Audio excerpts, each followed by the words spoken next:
Hey friends, how are you doing? I'm really popping on here to see how you're doing because so many of you live in different towns and not like you can talk back to me here, but you certainly can respond in a post.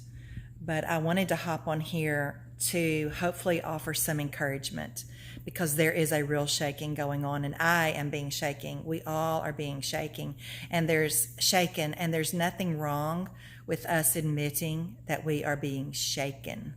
There is something wrong with us not being authentic and true to ourself and what's going on in the world.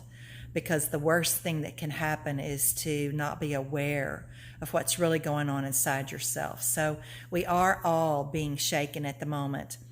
But I wanted to talk about what does that look like? What does that mean? What is being shaken? And what happens when I am being shaken, and how do I want to respond to everything that's going on in the world? Because the word says everything that can be shaken will be shaken, and the only thing that will remain is what cannot be shaken.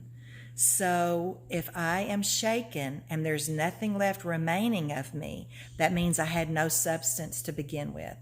So, what is the shaking and what does it look like? You know, the word talks about the threshing of wheat, and this is really kind of what the shaking looks like. So, when you thresh wheat, it separates, it divides things, and the weight of substance, which is the wheat, it falls to the ground and you keep it.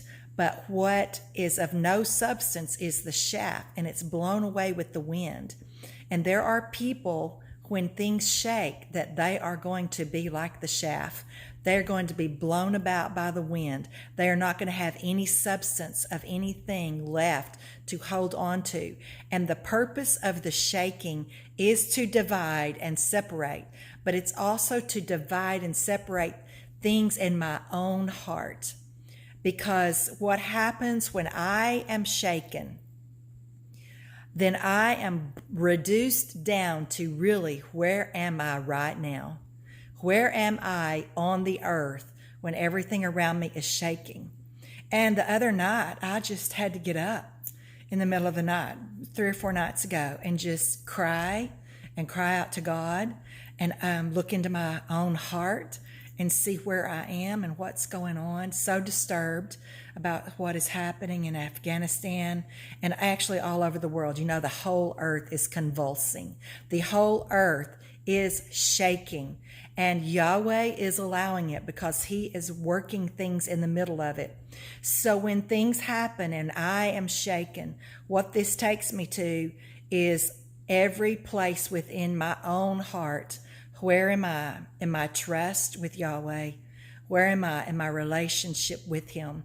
Because the shaking reveals places where I have an opportunity to trust him more, where I have an opportunity to lean on him more.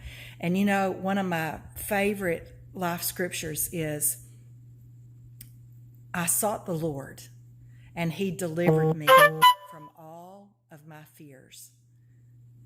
Now look, this is not saying, well, oh, I found a fear and God knows this fear and I'm in trouble because there's fear inside of me. No, he is the God of all compassion, the God of all love, the God of all beauty.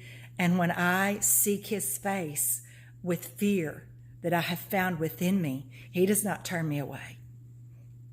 He receives me to himself and he reveals his compassion and his love and his care, his nourishment, his heart for me, so that then he begins to deliver me from all my fears. But it takes me being really honest with myself and sitting down with him and listening to his voice.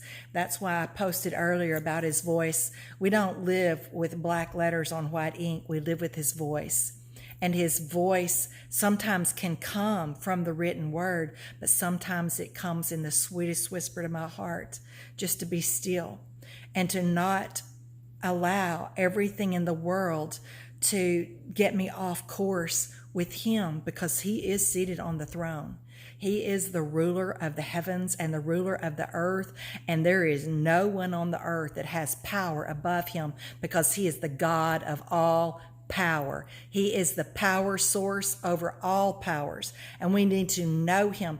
And I want to remind you, it said in Acts, they were supposed to wait on the Holy Spirit, and it said you will receive power when you receive the Holy Spirit. So I'm still going back to my core message of we've got to know the Holy Spirit. He is the power of God living within us. And so when everything around us is shaking and everything that we thought was substantial that we could hold on to is falling apart, he cannot be shaken. But I have to know him, and I really have to be one with him, and I have to receive the power of the Spirit of the living God within me.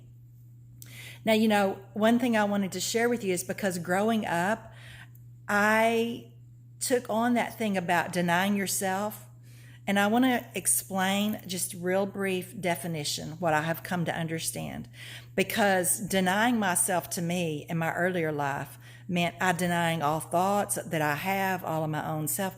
And you know what? Really, that's not it. I've got to own up to my true self. What I am denying is my ego.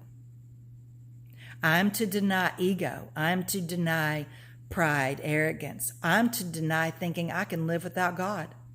That ain't real, because I have no power, but he is the power. And so I just want to encourage you to be honest with your true self.